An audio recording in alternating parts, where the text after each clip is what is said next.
அதாவது நானும் என் கணவரும் பெசன் நகர் பீச்சில் 15 லட்சம் வாங்கிட்டோமா. வாங்கிட்டு அவங்களுக்கு கிட்னி ஏதோ கொடுக்குறோன்னு சொல்லி ஏமாத்திட்டோமா.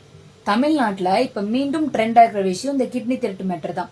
சரி, உங்களுடைய கிட்னி யாராவது இப்படி திருடிட்டாங்க அப்படின்னா உங்க பாடி எப்படி வேலை செய்யணும்னு தெரிஞ்சுக்கணும் இல்லையா? சோ வாங்க கிட்னி ரிலேட்டடான இன்ட்ரெஸ்டிங்கான ஃபேக்ட்ஸ் இந்த வீடியோல பார்க்கலாம். கிட்னி நம்ம பிளட் பியூரிஃபை பண்ணி அதை யூரினா வெளியேற்றுதுன்னு எல்லாருக்குமே தெரியும். பட் ஒரு நாளைக்கு எவ்வளவு பிளட் பியூரிஃபை பண்ணது தெரியுமா? Nearly 150 litre blood kidney purify பண்ணி அனுப்புது. மீதி இருக்கிற ரத்தத்தை சுத்திகரிச்சு உடம்புக்கே திருப்பி அனுப்பிடும். நம்ம உடம்புல இருக்கிற 2 கிட்னியும் ஒரே லெவல்ல இருக்காது.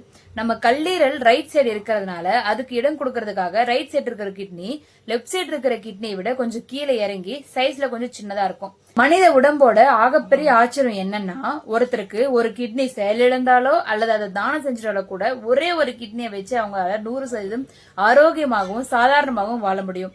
அந்த ஒரே ஒரு கிட்னியை வச்சு 2 கிட்னிகள் செய்ய வேண்டிய வேலையில 75% வரை தனியாவே செஞ்சிடும்.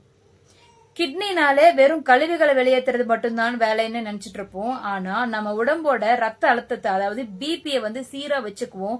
உடம்புக்கு தேவையான ரெட் பிளட் செல்ஸை உற்பத்தி செய்ய சிக்னல் கொடுக்கறதும் இந்த கிட்னிஸ் இருக்கிற ஹார்மோன்கள் தான் காரணம். நம்ம ஹார்ட் பம்ப் பண்ற மொத்த ரத்தத்துல மூளைக்கு போறதை விட அதிகமான ரத்தம் டைரக்டா பிளட் கிட்னிக்கு தான் போகுது. ஏன்னா கிளீனிங் வேலை எல்லாமே அங்கதானே நடக்குது. கிட்னி ரொம்ப சின்ன உறுப்பு தான். அதாவது நம்ம மொத்த பாடியில வெறும் 0.5% தான் அதனுடைய அளவு. ஆனா இது வேலை செய்யறதுக்கு நம்ம இதயத்துல இருந்து வர ஆக்சிஜன்ல 10ல இருந்து 11% வரைக்கும் இதுக்கே தேவைப்படுது. அந்த அளவுக்கு இது ஒரு ஹார்ட் ஒர்க்கிங்கான உறுப்பு.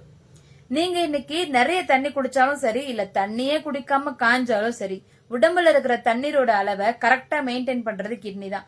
உடம்புக்கு தண்ணி பத்தலனா யூரினை திக்கா மாத்தி தண்ணியை உடம்புக்குள்ளேயே சேமிக்கும். தண்ணி அதிகமானா சீக்கிரமா வெளியேற்றும். சோ இதுதான் கிட்னியுடைய இன்ட்ரெஸ்டிங்கான ஃபேக்ட்ஸ். இது மாதிரி உங்களுக்கு நிறைய இன்ஃபர்மேஷன் தெரியணும் அப்படின்னா தீப்தி எக்ஸ்ப்ளோரர் சேனலை ஃபாலோ பண்ணுங்க. தேங்க்யூ.